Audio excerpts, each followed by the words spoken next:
Bon, pour l'instant, ça a l'air vachement harmonieux, non? Il y a les deux, il y a un corps et une âme, ça va ensemble. Mais parfois, comme dans l'individu, le corps essaye d'avoir l'empire de toute la personne.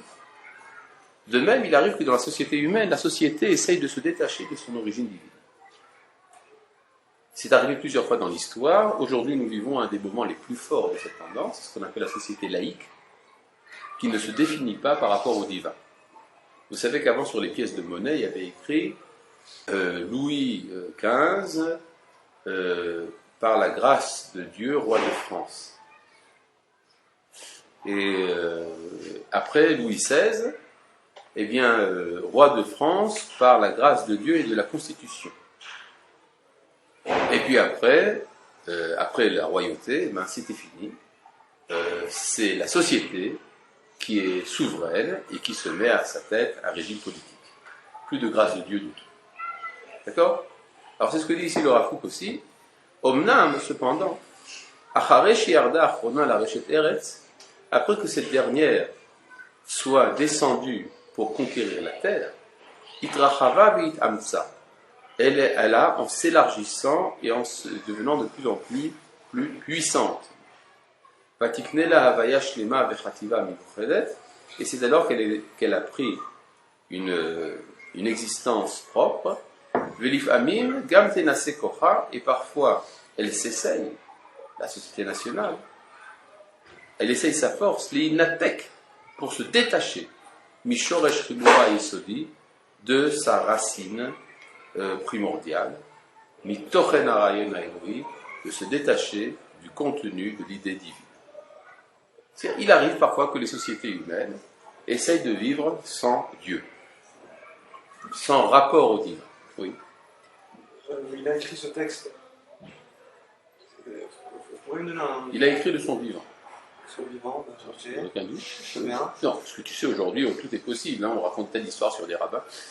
Oui, alors? Non, mais c'est intéressant parce qu'en fait, ça parle vraiment de. Ça parle d'Israël, ça, vraiment. Ça parle de la société moderne en général. Il ne parle pas ici pour l'instant d'Israël, il parle ici de la société humaine dans son ensemble. Mais je voulais savoir quel cas dont il avait écrit ce texte. Ce texte a été écrit, comme nous l'avons dit dans le premier cours, en réaction à une série d'articles d'un certain Shai Horowitz. Shai Horowitz était un écrivain hébreu de l'époque, il n'est pas encore israélien, puisque l'État d'Israël n'existait pas encore, qui a défendu la thèse suivante, qui est que le peuple juif a rempli un rôle historique très important, mais que ce rôle est fini, parce que nous avons réussi, nous avons transmis à l'humanité certaines valeurs, et que puisque c'est comme ça, il n'y a plus de justification véritable à l'existence du peuple juif. Donc tout ce qui reste au peuple juif à faire, c'est de disparaître. Voilà. Ça, c'était la thèse défendue par Shai Horowitz. Le Rav Kook, très en colère contre ça, écrit cette série d'articles que nous appelons les Malach Haïdot d'Israël, en réaction à cette thèse. Et il explique donc quels sont les fondements de l'histoire, comment ça fonctionne dans l'humanité, comment ça fonctionne en Israël, et pourquoi nous n'avons pas fini notre vie. Voilà. Si vous voulez, c'est une historiosophie, on appelle ça. Une philosophie de l'histoire.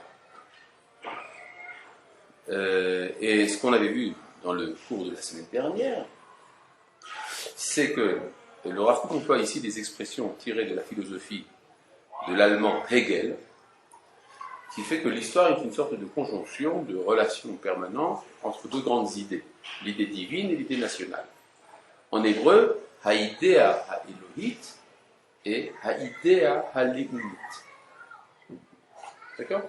Voilà, c'est tout. Alors maintenant, ce que nous raconte le Rav Kook ici, c'est que parfois il arrive que la société essaye de se détacher de sa référence au divin. Voilà. C'est clair, hein? Génial. Vous comprenez tout très bien.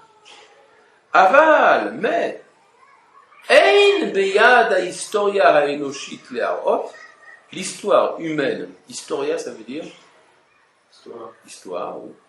L'histoire humaine n'est pas capable de montrer chez Nisayon Zé que cette tentative, Matzliach Latzet Lapoal, arrive à réussir.